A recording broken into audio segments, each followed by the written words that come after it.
जय हिंद प्यारे बच्चों। आज की क्लास में हम लोग प्रॉफिट एंड लॉस से रिलेटेड क्वेश्चन करेंगे और ये पार्ट सेकंड है।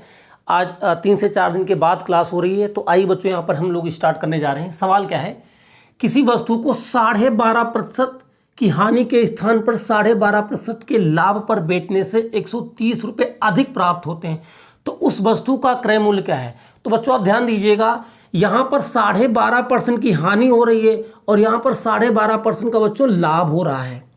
तो यहाँ बच्चों डिफरेंस कितना हुआ, यानी 12.5% हानि से 12.5% लाभ पर जाने में बच्चों डिफरेंस कितना हुआ, और डिफरेंस हो गया 12.5, यहाँ पर हानि यानी माइनस का और ये प्लस का। तो बच्चों जब भी डिफरेंस लेते हैं, एक माइनस का एक प्लस का, तो डिफरेंस ऑलवेज बच्चों जुड़ करके मिलेगा, जुड़ करके। तो 12.5 माइनस का, 12.5 प्लस का, 12.5 प्लस 12.5 बच्चों कितना हो गया 25। इसलिए बच्चों डिफरेंस आया 25% का और रुपए इधर कितने मिल रहे हैं 130।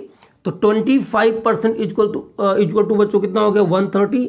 इसीलिए हमें पूछा बच्चों सीपी क्रय मूल्य, यानी सीपी कितना होता है बच्चों 100%। सवाल आपका सॉल्व हो चुका है। 130/25 ये बच्चों होता है 1%, राइट।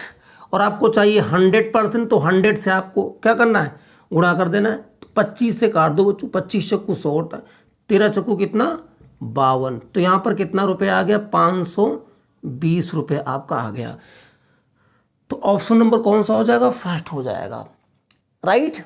बच्चों अगर ये बात आपको कम समझ में आ रही तो मैं आपको ऐसे भी समझा सकता हूँ। यहाँ पर बच्चों 12% लॉस का मतलब क्या होता है, 12% लॉस का मतलब है 12.5% लॉस का मतलब है 100 से 12.5% कम में बेच रहा है। तो 100 से 12.5 घटा दो अब बच्चों, तो आ जाएगा 87.5% में सेल कर रहा है, राइट। और 12.5% लाभ का मतलब बच्चों क्या है, यानी 100 से 12.5% ज़्यादा बच्चों, तो ये हो जाएगा 112 कितना 5%। तो अब जब इनका बच्चों आप डिफरेंस लोगे 112 में से 87.5 बच्चों जब घटाओगे, तो यहाँ से पूरा का पूरा बच्चों कितना आएगा 25% आएगा। और यहीं पर जो 25 लिखा है यही मैंने ऐसे लिखा हुआ था। एंड होप ये सवाल आप इस तरीके से बहुत ही आसानी से कर सकते हैं। अब बच्चों हम बढ़ते हैं क्वेश्चन नंबर सेकंड की तरफ। तो बच्चों क्वेश्चन नंबर यहाँ पर हम लोग सेकंड देख रहे हैं। आइए, एक रेडियो को 2.5% घाटे पर बेचा जाता है, राइट। अगर इसे 100 रुपये ज़्यादा में बेचा जाता तो 7.5% का लाभ होता। 12.5% लाभ कमाने के लिए इसे कितने रुपए में बेचा जाए। बच्चों ध्यान दीजिएगा, यहाँ पर आप ध्यान देंगे, घाटा इधर कितना हो रहा है 2.5% का घाटा हो रहा है, और इधर प्रॉफिट बच्चों कितना हो रहा है 7.5। तो बच्चों परसेंटेज का डिफरेंस कितना आएगा 2.5, ये माइनस का हो गया प्लस का हो गया 7.5। तो आप जानते हैं इन दोनों का डिफरेंस आएगा जुड़ करके, क्योंकि एक प्लस का है, एक माइनस का है। तो 7.5 में 2.5 जोड़ोगे बच्चों, अंतर कितना आएगा 10%। और इसीलिए 100 रुपये बच्चों ज़्यादा भी बेचा जाता है। तो बच्चों 10% इक्वल कितना हो जाएगा 100%। परसेंटेज का डिफरेंस है 10% और वैल्यू में कितना चेंज आया है 100। इसीलिए बच्चों 10% इक्वल टू कितना हो गया 100, राइट। अब अगर बच्चों मुझे 100% चाहिए होता, यानी क्रय मूल्य पूछा जाता, तो मैं यहाँ पर 100% कर देता और 1000 आ जाता। लेकिन मुझे सीपी नहीं चाहिए, यहाँ पर 12% लाभ के साथ विक्रय मूल्य बताना है। तो 100% में अगर बेचते बच्चों तो कितना आ जाता 1000, लेकिन हमें 12.5% लाभ के साथ बेचना है। 100% हो गया सीपी और 12.5 जोड़ दो तो एसपी आ गया, तो 112.5% पे सेल किया जाएगा। इसलिए यहाँ लिख दो 112.5% की आपसे वैल्यू पूछी गई है। सवाल बच्चों आपका फिनिश हो चुका है। ये हो गया 1% चाहिए कितना आपको 112 कितना बच्चों 5, बस। तो अब आप जानते हैं ये 10 हटा दिया, 1 जीरो बढ़ा दिया, 100 से बच्चों 100 कट गया और आपका आंसर आ चुका है कितने रुपये 1125 रुपये। और यहाँ पर फोर्थ आपका बच्चों ऑप्शन हो जाएगा। आशा करते हैं ये आपका सवाल जो है वो आपको बहुत ही अच्छी तरीके से समझ में आ गया होगा। बस आपको एक ही चीज़ समझना है, परसेंटेज का डिफरेंस लेना है, परसेंटेज का डिफरेंस लेना है और वैल्यू से आपको क्या करा देना है, मैचिंग करा देना है। राइट। आइए बच्चों क्वेश्चन हम लोग थर्ड की तरफ। ए एक साइकिल 20% लाभ पर बी को बेचता है। राइट। फिर बी उसे 25% लाभ पर सी को बेच देता है। राइट। यदि सी अपनी ओर से 225 रुपये भुगतान करता है तो ए ने साइकिल कितने रुपए में खरीदा था। इस सवाल को बच्चों दो तरीके से हम आपको बताने का प्रयास करेंगे। सबसे पहले तो आप ये समझिएगा, मान लो ए ने इस वस्तु खरीदा था 100 रुपये में। राइट। दूसरा, अब ए 20% लाभ पर बी को बेचेगा तो वो बी को बेचागा बच्चे 120%। ठीक। तो ये किसका मूल्य हो गया, इसने ए ने बेचा बी को और ये हुआ बी का क्रय मूल्य। अब बी ने बेच दिया बच्चों, बी को बेचा और फिर बी ने 25% लाभ पर सी को बेच दिया। तो 25% लाभ मतलब 125% में बी ने बेचा सी को। ये हो गया बच्चों बी का विक्रय मूल्य या यूं कह लो सी का लागत मूल्य, सी का क्रय मूल्य। और सी ने बच्चों इसे खरीदा है 225 रुपये में। तो यहाँ इसके इक्वल में क्या कर दोगे, 225। राइट। अब आप बड़े आसानी से इसको बच्चों सॉल्व कर सकते हो। कैसे, देखो ध्यान से। 25 से काटो बच्चों 4 बार, 25 चक्कू 100 और 25 पंचे 125। राइट। 4 से बच्चों इसको काट दो कितनी बार, 30 बार। ठीक है। और 0 से बच्चों 0 काट दिया। 5 दिया कितना होता है 15 और 15 से इसको काट दो कितनी बार, 15 बार। तो x बराबर बच्चों कितना आ जाएगा, इधर 15 है इधर 0 बचा हुआ, 15 गुणे 10 बच्चों कितना हो जाएगा 150। तो ए ने उसे कितने रुपए में खरीदा था, 150 रुपये में खरीदा था। राइट बच्चों। तो इस प्रकार के सवालों को बेस्ट अप्रोच ये है। इसके अलावा भी बच्चों आप रेशियो मेथड या परसेंटेज मेथड भी लगा सकते हैं। कैसे, ध्यान दीजिएगा। मान लो ए ने इसे बच्चों 100 रुपये में खरीदा और ए ने बी को 20% लाभ पर बेच दिया। तो खरीदा था 100 में, 20% प्रॉफिट पर बेचेगा बच्चों, ये हो गया ए, ये हो गया बी, 120% पे। अब फिर बी ने बच्चों सी को बेचा है, सी को बेचा है इसने 25% लाभ पर। तो 120 का बच्चों 25% कितना होगा, कितना हो जाएगा 30 रुपये। ठीक है ना। 25 का 1/4 तो 120 का 1/4 कितना हो 30। तो 120 में 30 ऐड कर दो 150। क्लियर बच्चों। तो 150 में खरीदा है किसने, 150 में 150% या 150 रेशियो में खरीदा है सी ने।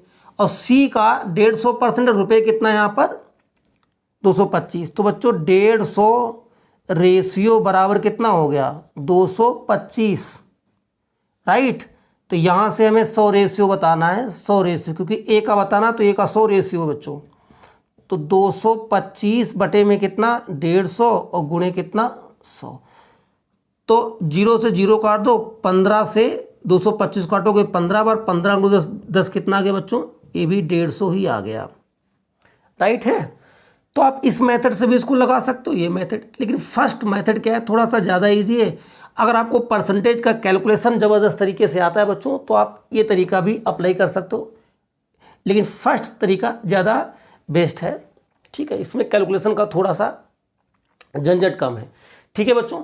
आइए क्वेश्चन नंबर चलते हैं बच्चों फोर्थ की तरफ। फोर्थ यहाँ पर क्या है, किसी वस्तु को 4% और 6% के प्रॉफिट पर बेचने से दोनों विक्रय मूल्यों में अगर अंतर 3 रुपये है तो दोनों विक्रय मूल्यों का अनुपात बताइए बच्चों।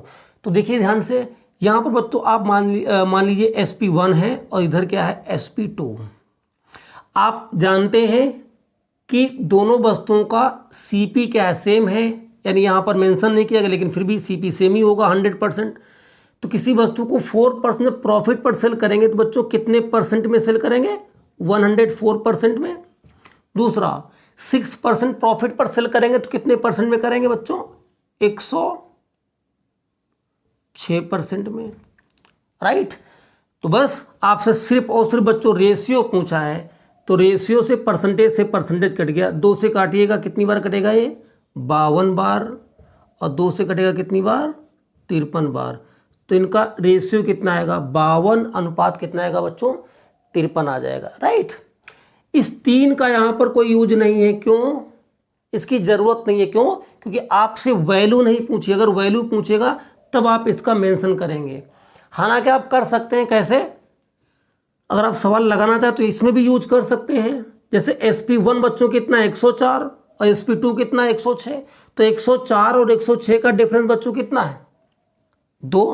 तो यहाँ बता सकते हो कि 2 रेशियो बराबर या 2 परसेंटेज बराबर कितनी वैल्यू है 3, राइट।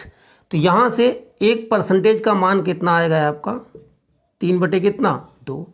तो अगर यहाँ से भी आप सवाल लगाना चाहें कि पहला SP और SP2, तो पहला SP कितना आएगा 104 को 3 बटे 2 से गुणा करोगे और 106 को भी 3 बटे 2 से गुणा करोगे, तो यहाँ से ये कट जाएगा, इसके मान पर कोई इम्पैक्ट नहीं पड़ेगा।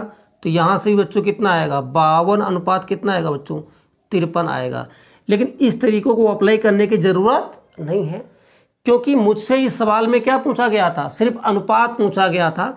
तो अगर किसी सवाल में अनुपात यानी रेशियो या परसेंटेज ही आपसे पूछा जाता है तो वहाँ पर सवाल में दी गई वैल्यू का प्रयोग नहीं करते हैं, नहीं तो सवाल वहाँ से बच्चों लेंदी हो जाता है। इसीलिए ये तरीका हमारा बेस्ट है। अब आइए बच्चों बढ़ते हैं क्वेश्चन नंबर 5 की तरफ। नंबर यहाँ पर 5 क्या है, एक वस्तु को किसी मूल्य पर बेचने से उस व्यक्ति को, यहाँ पर उस लिख लीजिए, उस व्यक्ति को 20% का लाभ होता है। यदि उसे दुगने मूल्य पर बेचा जाए तो कितने प्रतिशत का लाभ होगा। ध्यान देना, बहुत ही बढ़िया सवाल है। मान लो बच्चों पहले जिस वस्तु को बेचा गया उसका बच्चों CP कितना था 100% यानी 100, SP बच्चों कितना, क्योंकि 20% का लाभ होता है तो अगर आपने 100 में खरीदा था तो 20% लाभ पर उसे आपने बेचा होगा कितने परसेंट में 120% में। इसका मतलब बच्चों CP है 100 तो उसका SP कितना हो जाएगा 120, राइट। आगे पढ़ेंगे, यदि उसे दुगने मूल्य पर बेचा जाए, पहले कितने में बेचा गया था 120 में, यानी अब कह रहे हैं इसका SP 2 गुना कर दिया जाए, तो 120 का 2 गुना बच्चों कितना 240, दुगने मूल्य पर बेच दिया जाए तो कितने प्रतिशत का लाभ होगा। तो बच्चों खरीदा कितने में था 100 में और बेचा कितने में 240 में, तो डायरेक्ट यहाँ से लाभ बच्चों कितना आ रहा है, लाभ आ रहा है 140%, 140%, ठीक। 140 से ज़्यादा है तो यहाँ पर लाभ बच्चों कितना आ जाएगा 140% का प्रॉफिट होगा। ध्यान दीजिएगा, इस सवाल में खरीदा 100 में, बेचा 120 में, राइट। अब विक्रय मूल्य को 2 गुना कर रहे हैं, तो 120 में आपने बेचा था, अगर अब विक्रय मूल्य 2 गुना करोगे तो 120 का 2 गुना 140। अब कंपेरिजन यहाँ से करोगे, फाइनली आपने बेचा कितने में 240 में, खरीदा कितने में था 100 में, तो 100 यानी 240 100 से कितना ज़्यादा है 140, इसलिए लाभ परसेंट कितना आएगा 140%। दोस्तों अगर ये वीडियो आपको अच्छे लगते हैं तो आप इस चैनल को लाइक और सब्सक्राइब कर सकते हैं और अपने दोस्तों में शेयर भी कर सकते हैं। बहुत बहुत धन्यवाद आपका।